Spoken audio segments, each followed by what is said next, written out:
Welcome to the Fortified Life podcast, where we learn how to develop a dependency on Jesus in the marketplace. From the boardroom to the bathroom, God is with you. Here's our host, author, speaker, teacher, encourager, stewardship coach, and my husband, the man they call Mr. Fortified, Jason Davis.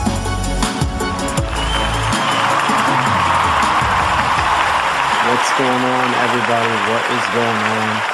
Welcome to the Fortified Life podcast. My name is Jason Davis, aka Mr. Fortify, and I'm excited to be back for another episode. Here on the Fortified Life, we talk about how we build our dependency on Jesus and the marketplace. And we do that by bringing guests on who are unashamed, and they are actively, I say actively, they are listening and hearing from God and making kingdom decisions day to day, whether blue collar, white collar, whether they're an influencer, a CEO, an author, a coach, they're doing it. And we can learn a lot from their stories and their experiences. And it's no different tonight. And I got to tell you, tonight's going to be awesome, folks. This is a powerful woman of God that is our guest tonight. But before I bring her on, let me introduce her to you. Nikisa Jackson is a registered nurse, author, speaker, and ministry leader of Flow Connection Ministries. She is the founder of Anaya's Space, an organization dedicated to helping women living with HIV. She also coaches women on how to develop their relationship with God, to walk boldly and confidently in what they have been called to do. She reached these women through coaching, blogs, her podcasts, her YouTube channel, and events. Ladies and gentlemen, please welcome to the Fortified Life, Miss Nikisa Jackson.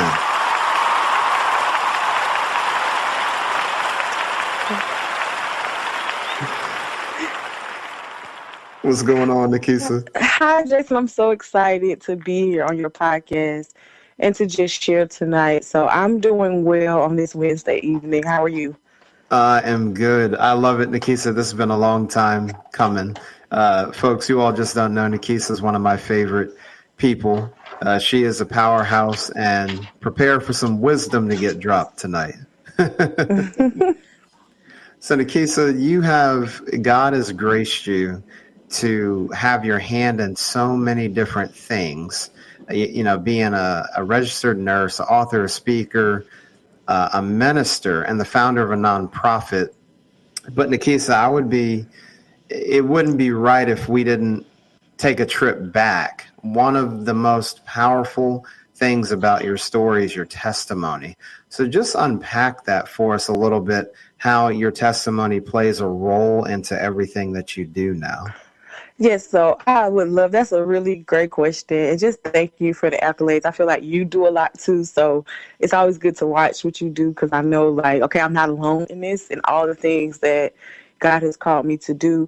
But I will take it back to where I first started even thinking I had something to share. And so this was my first year of college. And I'm 18 years old. It's my first time being out of my parents' house, and I'm just excited. I go to school right down the street to Alabama. I'm from Georgia, originally from Atlanta, and I still live here.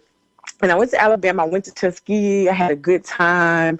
It was a really new experience. But in the middle of my first year, something shifted for me. And what that was I started to not feel well maybe January. It was second semester of my first year. And I didn't feel well, and I didn't know what was going on. And, you know, we're in dorms, so I'm like, everybody's getting sick, but nobody around me was getting sick. I had like flu-like symptoms. And so people were helping take care of me, because I was the only one sick, actually. And a few months later, I went to the health department, where they test you for everything at the health department if you've never been. And I was used to getting tested and doing things like that, because that's one of the things that I was taught in sex education, was to get tested. That's all I knew. So I was comfortable getting tested, and I didn't think anything of it because I had never gotten a call before. So I'm thinking that everything is fine. There shouldn't be any issues. But I got a call back from a gentleman a couple weeks later, And he started asking me these questions. I didn't know what he was talking about. I started feeling confused. I was anxious. And I was like, what is this man talking about? Why is he call? I've never gotten these call back. And so he was like, I need you to come in as soon as possible. So that whole night, I was just like, could not go to sleep because they tested me for everything. So eventually I convinced myself that it was small and he just doing routine so I could sleep. And the crazy thing about this story is that I don't have a car, number one. I think when I went there to get tested, I had got transportation from the school. So I didn't have a car to get there at 8 o'clock in the morning. So I had to coordinate some stuff. So I'm asking people. I asked somebody for their car, and then I asked somebody to drive me because I had a license, but I just wasn't that good at driving. And I was also nervous, so I didn't know what was going to happen. And I remember I walked in, and I'm sitting in the doctor's office, and they take me to the back really, really fast, like super fast. And I'm like, something's not right. And this man starts reading off these test results to me. And then he pauses, and he says, your HIV results are positive. And in that moment, I'm a 19-year-old girl. I literally just got saved 2 months before I got my diagnosis. And that's the part of the story that sometimes does not come out. So I just got saved. So I just discovered who God really was. Like I just got baptized. So I'm very new to walking with God, new to Christianity, new to this life. And I'm like, what just happened? And I remember this man just continuing to talk to me and talk to me and talk to me. And I got up in the middle of him talking and I walked out because it was nothing else that he could say, because all I knew was what I heard about HIV, that you weren't going to live long, that you like just all these myths, that you were timid, that I didn't think it happened to women. I thought it happened to either like older women or men. I never knew a woman at 19 could get, like, I didn't think it could really happen to me. And so I just remember me walking out and him trying to convince me to go back. So I went back, but it took a few days for him to get all of the information that he needed from me, because it was just so overwhelming because I didn't know where to go. I'm in this small town. It's not a lot of resources. They're not giving me a lot of information. He doesn't have a lot of compassion. I feel like he just wanted to check mark his paperwork. And it came down to the realization of like, okay, it's just me and God, because I just met God and I know God is real. And I'm like, I don't know what to do in this moment. Like, do I prepare to die? Do I prepare to live? Like, it's so many thoughts that go through your head. And I remember I went to God in prayer. And this is back, Jason, if I could be honest, this was back when people would say you can't hear from God yourself, which we know is not true. That's back when I was going to a regular, like, I think non-denominational church, and nobody talked about hearing the voice of God for yourself. Nobody talked about the prophetic. Nobody talked about any of these things. But I knew for a fact that I could hear from God. Even when I first got saved, I knew. And I remember God said to me, I said, God, why would you save me if I was just going to die? Like, it was no need to save me. You could have just left me in the world. I didn't have to have this experience with you. You could have left me alone. I just remember being very upset because I'm very new. So I'm still thinking God's a genie. I'm still thinking that because I'm saved, nothing should happen to me. Nothing bad should happen to me. Like, everything should be good because I got God, I got Jesus. So there's no reason for anything bad to happen. And what God spoke to me about, he said that I'm going to use this. I'm going to teach you how to live, because you're going to live and you're going to make it, and you're going to overcome this. And he started to share with me all these amazing things that I would do. And here we are at 2023. I'm living them out. But back then, as a first-year college student, I said, I will never tell my story. I will never share my testimony. I will never tell people that I'm living with HIV. Why would I do that? Young Black girls don't share their stories. You don't talk about HIV. It's taboo. I'm from the Bible Belt. You don't even talk about having sex. And I wasn't even saved, and I knew better than that. So it was very tough to navigate. I want to say those first years, it was just hard to navigate because I didn't have an example. I had little like things I would say like breadcrumbs that I would follow. So like I found one girl who had a book. I found out about one conference that I could go to. I found these little pockets of spaces where I could see people who looked like me, but I didn't have a close relationship with anybody that looked like me, that was living with HIV, that met the same demographic. So it was a very difficult thing just to navigate during that time, especially with the state of just the world and where I was in life, like being a young college student, fresh out of high school, not knowing what to do. My goodness, Nikisa, you're 19, you're brand new to the faith, and then you get this type of diagnosis. I can't even imagine the level of emotion running through your mind. That's just unbelievable. And like you said, fast forwarding to 2023, where you are now encouraging other people and telling your story and your testimony.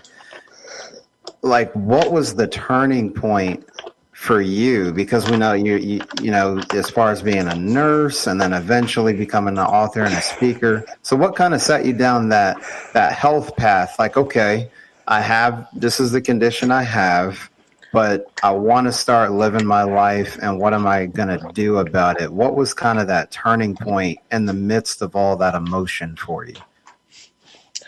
So that's a really, really great question. So what led me down this path of health was actually God. So once I got the realization that I was going to live, I started to all of a sudden feel like I was supposed to go to nursing school. I was in school for construction management. I wasn't thinking about being a nurse. I wasn't even considering it. And then God told me I need to transfer and come back home. Like, you need to go back home. So I ended up coming back home to Georgia State. And shout out to Georgia State Nursing School. It's one of the best nursing schools ever, okay? I just want to say that. It's one of the best nursing schools, and it's one of the hardest to get in. Mm-hmm. And so when he told me to do this, I was like, there's no way that I'm going to get into this nursing school. So I got into nursing school, and then I became a nurse. And before I got into nursing school, he told me that at some point I'm going to open a clinic. He was like, you're going to open a clinic, so you need to go to nursing school to see what the issues are, to see what it's like to be in that field, because I want you to have some knowledge. And that started off one way of me learning how God works with me, because usually he makes me go do it first before I can like outsource it and get other people to help me. So I went to nursing school. I became a nurse, and I started to see the discrepancies in healthcare. I started to see that just because you're a healthcare provider, it doesn't mean that you know how to care for people living with HIV. It doesn't mean you have compassion. It doesn't mean you understand the multifacetedness of living with HIV. Like, you may understand one part, but you don't understand the whole thing. So I started seeing all these issues and how it wasn't the care wasn't competent care. It didn't consider a lot of things. It was just not, it just wasn't the best care that could be given from my eyesight and from what God was telling me. Then I always felt like I was always the one with the information. It was a big disconnect between the community and healthcare centers. And I was like, why don't you know what's in the community around the corner? And when I look at it in the grand scheme of things, it's because they're seeing everything, not just people living with HIV, but it's still not an excuse why there should not be some type of connection, because I would know the resources, and I would be like, well, if I wasn't here, how would they got help? Who would have went out and went the extra mile to get the resource? So I started seeing these issues, and then, I did the thing like, it's all these issues that need to be fixed. Somebody need to fix it. And I looked up, it was like 2016. And by this time I'm married. I did all these things that I thought that I couldn't do. I'm married. I got the job I want. I'm like living my best life. But I started to feel this thing in my heart. And like, something is missing. Something is going on. There's something else I'm supposed to be doing. And this is not it. Being a nurse is not it. Because, you get into the usual day-to-day life of how you live in your life. And it's just like one day something goes off. And what happened was my friend started her ministry, and she was telling me, she was writing her book and all stuff, and I was kind of inspired. I said, oh, that's so great. I'm proud of what God's doing for you. I'm still not ready. Like, in my mind, I wasn't ready. But what was happening was God started to show me, like, you're helping all these people in private. You're helping people at your job. You're helping, like, if people would come to me who knew I had HIV, if they would come in my personal life and ask for help, I would give them assistance. He was like, you're doing all of these things. But there are more people that you're supposed to help. And I was like, I can't help all those people. And I ended up taking this class, and they told us, you need to do a passion project. And I was like, oh, what can I do? And then I was like, I'm going to start a business. I was like, I'm going to start a t-shirt business. I'm going to write a blog. I had all of these ideas. And I sat down with a business coach, and he was like, the idea you need to run with is you need to tell your story about living with HIV. And I was like, I don't want to do that. And I just kept saying, I don't want to do it. I kept saying, I don't want to do that. I don't want to do that. And then I said, okay, I'll just write a piece of a book. So I wrote the basic testimony of going into the doctor's office. And one person was like, "You're a great storyteller." And I promise you, I just ran with it and I wrote the book. Wow. My goodness. And that's actually a perfect segue, Nikisa, because I was going to get into that. So I believe it's A Lover's Journey, the name of that. And just talk about, I know you were hesitant at first, but what is the book about, and what do you want readers, and yes, readers are leaders, but what do you want the readers to know most about this publication? Okay, so I have two books. So my second book is A Lover's Journey that I just released. And I would say that while that's not the book with my direct testimony, my direct testimony is a book I wrote called Life After HIV Removing the Mask. I think A Lover's Journey is a good book to talk about because it encompasses that testimony. And so the biggest takeaway I want people to know about my book, A Lover's Journey, is understanding that it is a journey and it does not stop. Learning how to love yourself and see yourself in the way that God sees you is a lifelong journey. I don't think it ever stops because once I got this HIV diagnosis, I had to really learn how to love myself more than I've ever had to love myself before, because I know what they were saying about people living with HIV. I know what they said about women, men, children. I knew about the stigma. And I just refused to let that infiltrate me and infiltrate my mind and then stop me from the things that I knew I was destined to do, because I'm in college. I'm going to graduate. I'm going to nursing school. I have all these amazing things happening. I'm not what people are trying to portray. Right? I'm not any of those things as far as what they're saying in the media, what people are saying that don't know me, who just got myths about HIV. So I was like, I got to really learn how to love myself at the core. So the biggest takeaway is really that it is a journey to really love yourself. And this book, A Lover's Journey, will really help you break down love, what God says about love, my own journey of what I used to think love was, and then really just using that to discover your purpose and what God really wants you to do. Because I took that journey and I started that journey, that's how I discovered that I was supposed to start a nonprofit, that I was supposed to write books, that I was supposed to minister, all these things that I don't think I would have been able to do that without love, because I wouldn't have felt worthy enough and I wouldn't have felt like God could have chosen me of all the people he could have chosen. So that would be my biggest takeaway from that book. Love it, folks. You need to make sure you get a copy. I know I've got mine. So Nikisa, are both books, are they available on Amazon, or where can people get them? Yes, you can get both books on Amazon. And if you go to my Instagram page, I do have a bundle where you can get 2 signed copies and a bookmark and some other things directly from me, but they are both on Amazon. So feel free to go in there and grab your copy. Okay, now y'all heard straight from the author, right? You want a signed copy. She just told you what it is and where to get them. So make sure. We'll have all this in the show notes too. Ladies and gentlemen, so don't worry. You're like, oh man, what did Nikisa say? Where do I get it? We'll have it in the show notes. And that's the beauty of going back and listening to something on demand like a podcast. Yes. So Nikisa, there's just so many threads. Every time I've been fortunate to hear your story in multiple contexts over the years. And what I love is just the resiliency, and stemming from you know, Scripture tells us to love your neighbor as yourself. And so you really went down that journey, and then developing the courage and the boldness. So we have the path of being a registered nurse. Then we develop the courage to write the book. And then you start a nonprofit. It just continues. So talk about just the idea for that and how Anaya Space developed.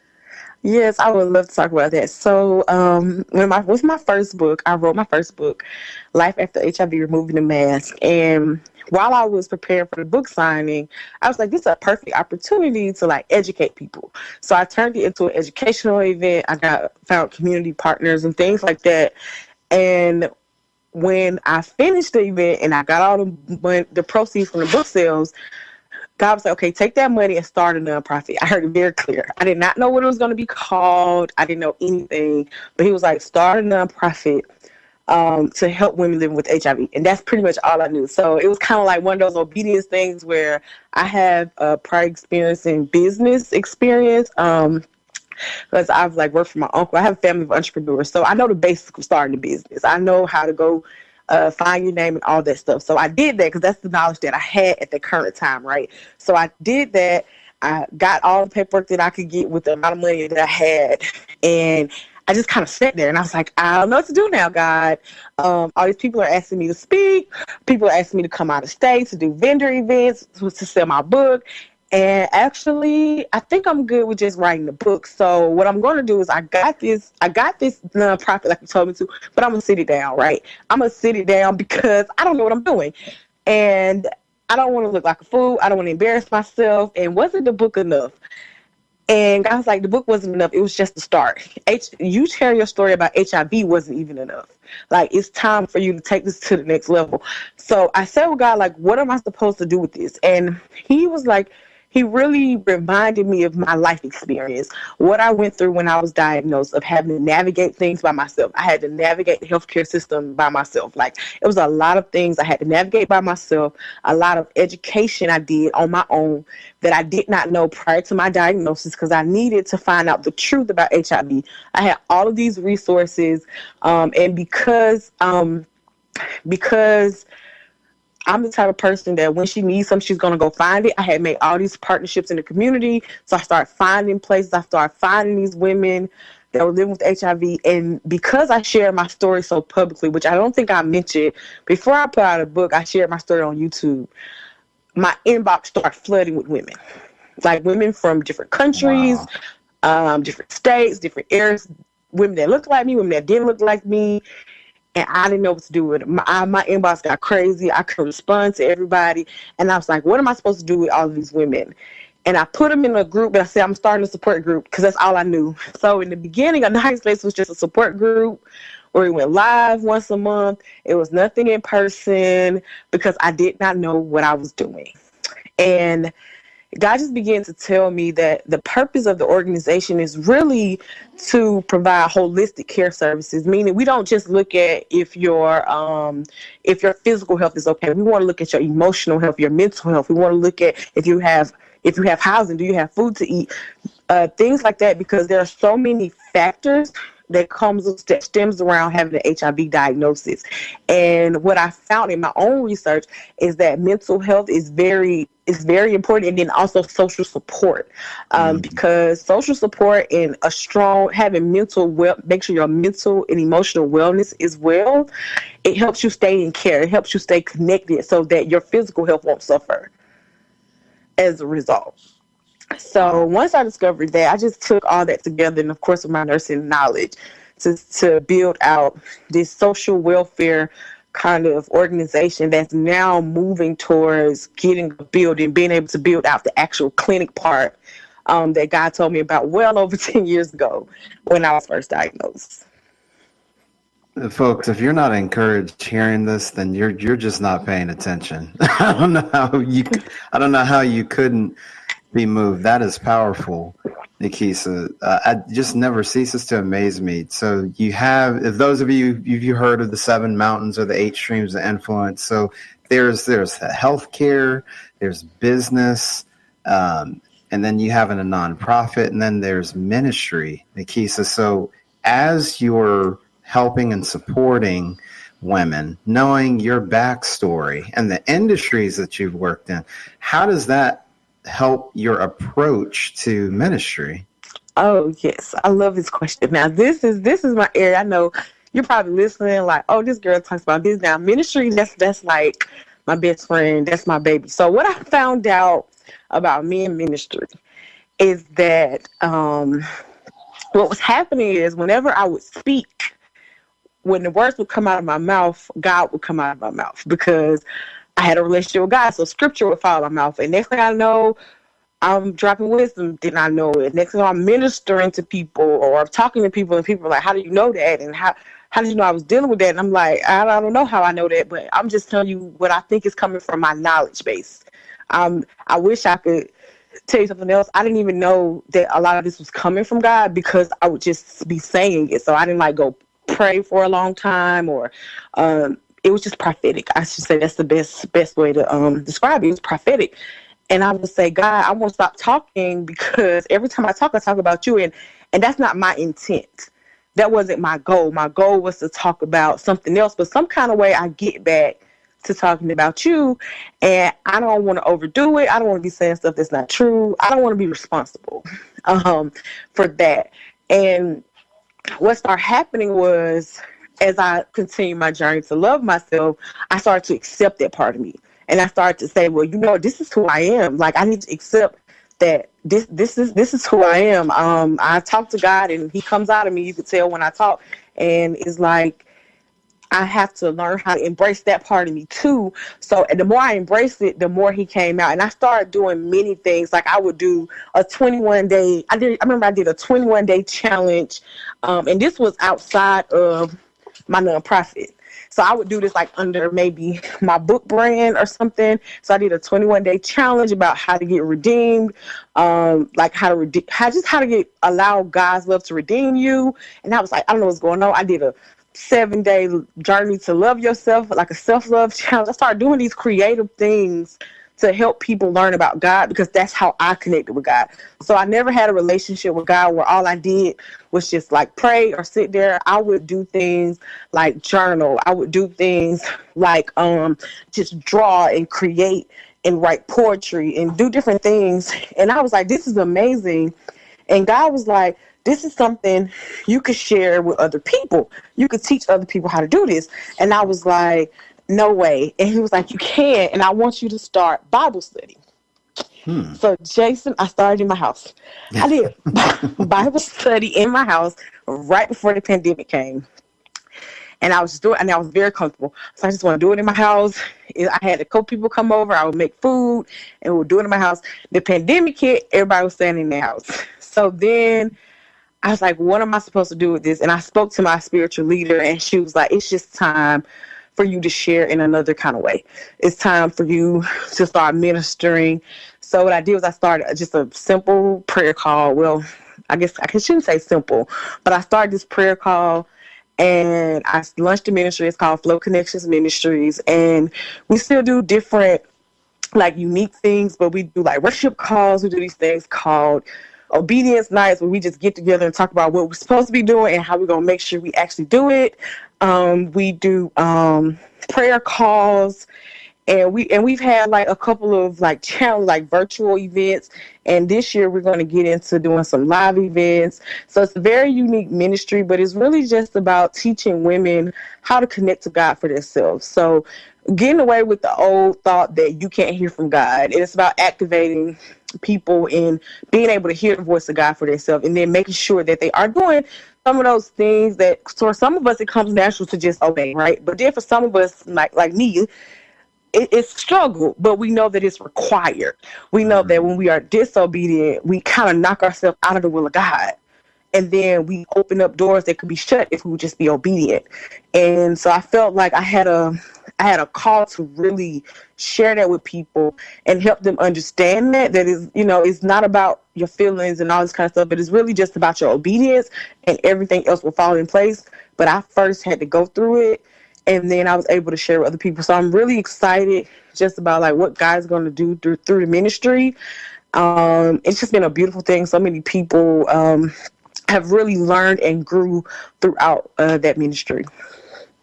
Wow, that's so awesome to hear, Nikisa. And you could just tell when even in answering the question, I was like, man, did you all hear the shift in her voice? She said, oh, let me tell you all about what God has been doing from the ministry perspective. I love that, Nikisa. My goodness. You definitely want to keep track of Flow Connection Ministries and everything that Nikisa is doing. We'll have links in the show notes. Now, Nikisa, I wanted to come back to something earlier. You talked about mental and emotional wellness, not just talking about the diagnosis of HIV, but also just the other health factors. What are some practical things that people can do to try to strengthen their mental and emotional wellness? So I can say a lot of things, but I'm figuring I'm have about three things to say.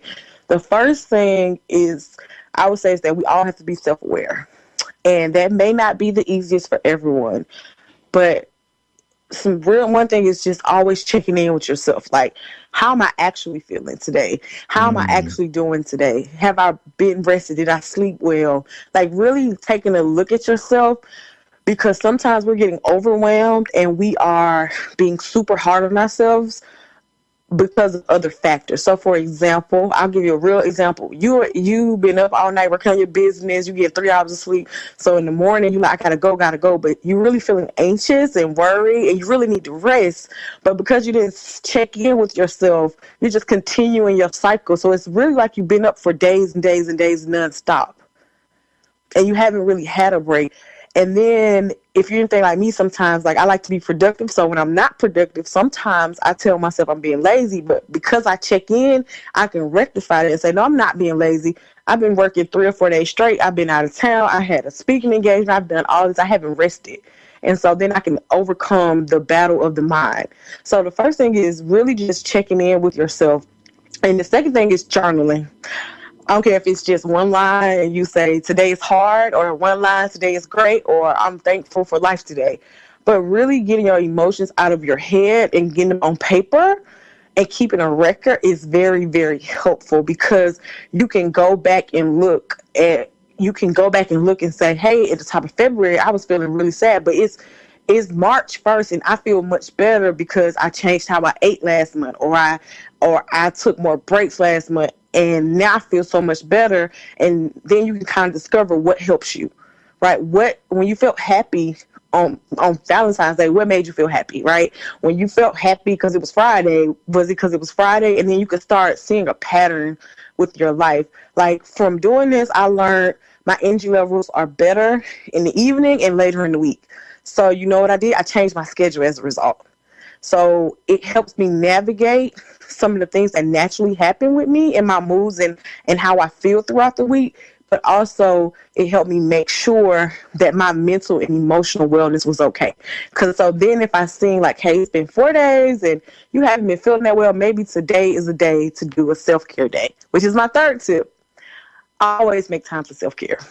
Like, I don't care if you just need a day where you sleep all day and eat popcorn and watch TV. Because, like, do not let your finances, your friends, your family members, no one around you stop you from having a self-care day. At least, and that's the bare minimum, once a month. I really feel like you should do it once a week, but I understand. So once a month, just a day for you, like the same love you give to your children, your spouse, the people around you, your loved ones, you have to give it back to you and take care of yourself, because as the cliche goes, you can't pour from an empty cup. So if you've been pouring and your cup is empty, what have you really been giving? Have you really been giving them the God in you like you say you have, but you're depleted? So how could you've done that? And everybody won't notice it, especially if you're the strong friend, or if people see you doing a lot and they look up to you.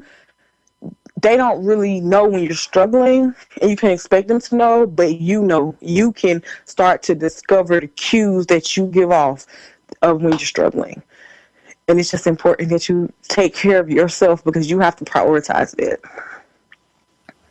See, I told you all she was going to drop some gold tonight. I told you. I hope you've been taking notes. That was very good, Nikisa, and you really spelled out the practicality of it, because sometimes people don't think about things. Nikisa, you talked about, hey, be honest with yourself instead of trying to plow through and push through. It's like, am I actually okay today? And how often do we pause to do that? That's really insightful. So thank you for sharing that. Kisa, one of the things that's been bouncing around in my mind during our conversation is the way that God moved in your life and how you have not allowed the stigma of HIV to prevent you from doing anything God has called you to do. And you've been very transparent about that journey.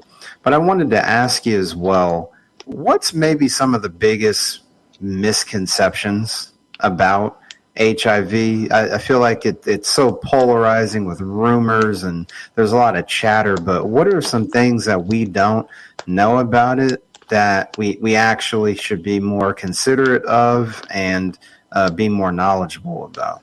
Okay.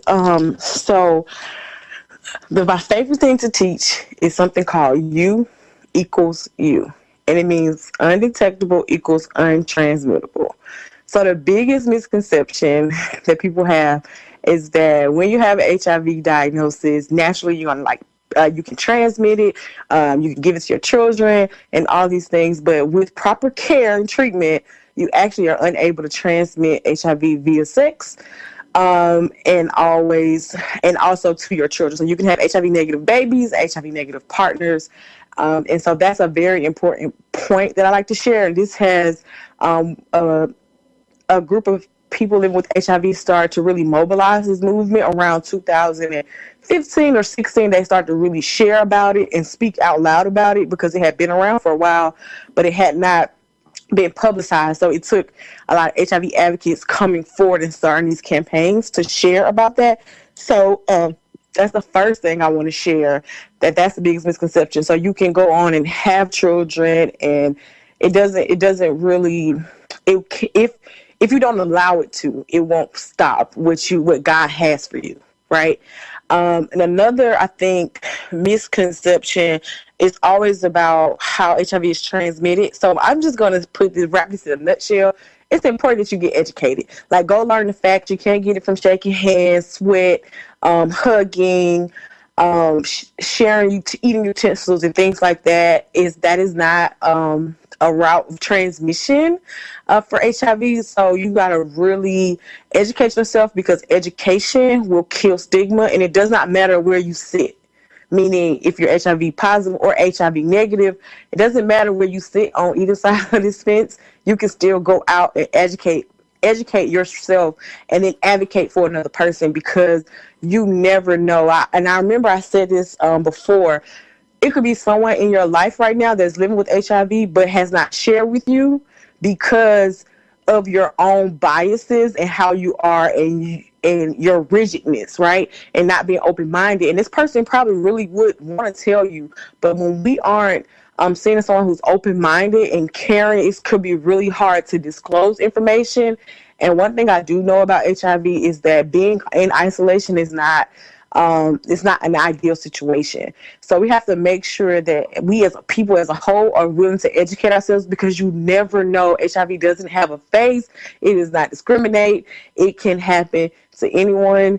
And it's important that we as a people all combine together to really combat stigma, so we don't have these misconceptions and lies that happened, that were going on way back in the 80s and early 90s, that we've learned so much information in 40 years, because it's been like over 40 years now, and we have so much information, and it is amazing the things that they have found. And if we don't educate ourselves, we're still going to be stuck even in 2023 when it's 2036. And so stuff is changing every day, and you just have to be willing to do the research, get educated, and participate in advocating. That's good, Nikisa. I appreciate you breaking that down for us, because there has been a lot of breakthroughs. So I love that. Education helps kill the rumors, and then there's just the empathy part, like just, your fellow brothers and sisters and friends, just be there and love one another. So I love what you were saying there. Nikisa, you have so much going on because God has graced you to be able to handle it. And I know you've questioned, oh man, Lord, you want me to do this and do that. I share that sentiment with you at times. But Nikisa, what would you say you're most excited about for this upcoming year in 2023? And this is going to be something that I've kind of shared and teased a little bit on my Instagram, but I haven't actually shared. So I'm excited to share it here, because I finally finished my step 1 in obedience to this. But what I'm most excited about this year is just creating content and producing content. So I have written some poetry, And apparently, I kind of feel like you, Jason, it has to be an album. So I'm like, I don't know how I'm going to do that. Now, I have snuck and done poetry on my podcast before, which I've put down. I need to pick it back up. But I've snuck and done it on there. I used to do this little segment and like throw a poem at the very end. So it's like if you listen to my whole podcast, you can catch it. And I did it for like 2 years.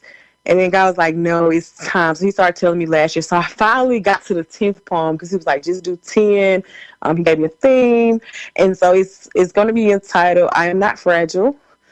And it's going to be 10 poems behind some beats. And so I haven't got really far in it, but I'm really excited to get that out. And also I wrote a play and I have more books to come. So I'm just really excited to create content.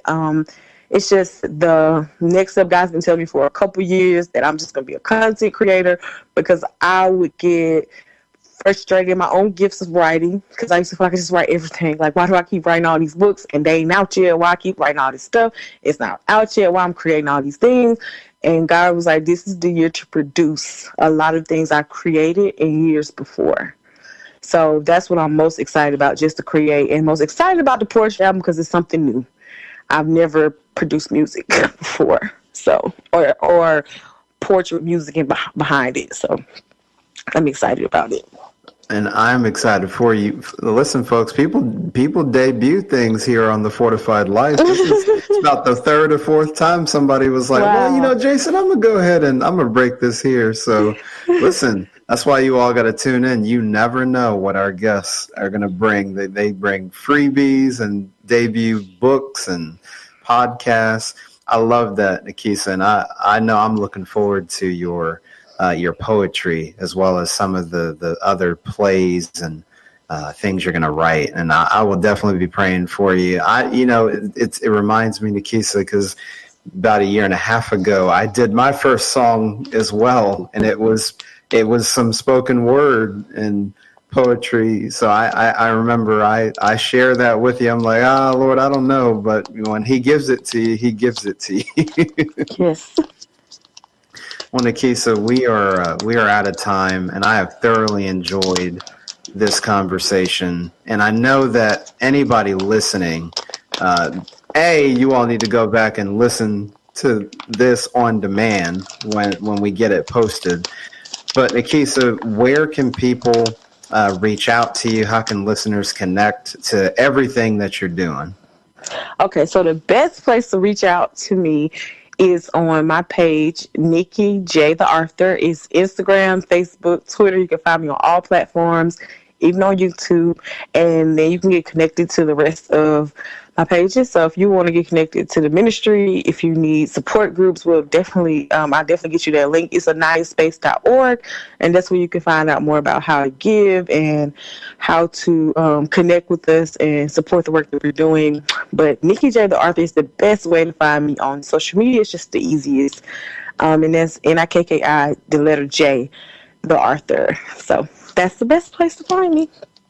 All right. Well, folks, you know where to find her now. So that means when she releases her plays and poetry, it's time to go support. I know that I will. But Nikisa, just greatly appreciate you coming on the Fortified Life here tonight. Thank you so much, Jason, for having me. For sure. Folks, you know how we leave things. That's all we have for tonight, but we'll be back for another week, another episode, another person who is unashamedly living out their faith in the marketplace. From the boardroom to the bathroom, God is with you. Don't compartmentalize your faith in the marketplace. We'll see you next time on the Fortified Life podcast.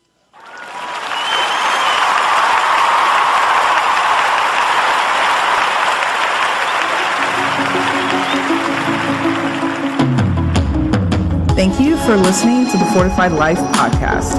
You can catch us live on Wednesdays at 8:30 p.m. Eastern Time and on demand. Check out fortifiedlifepodcast.com for more details. To learn how to live out your faith in the marketplace, grab a copy of Jason Davis's book, Fortified, Being Rooted in God's Plan for Work and Business, available on Amazon.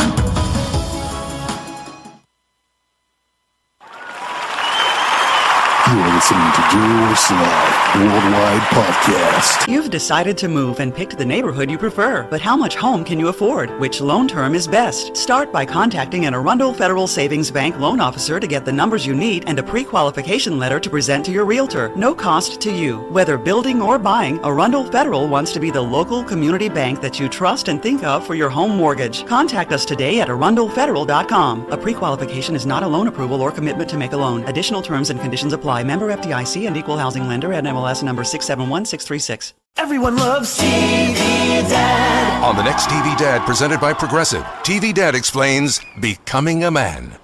Son, it's time we had the talk. Okay, TV Dad. You know, drivers who switch and save with Progressive could save hundreds. Oh, is that why my voice is changing? That's a question for your health teacher. Listen to your TV Dad. Drivers who switch and save with Progressive could save hundreds. Progressive Casualty Insurance Company and affiliates. Potential savings will vary.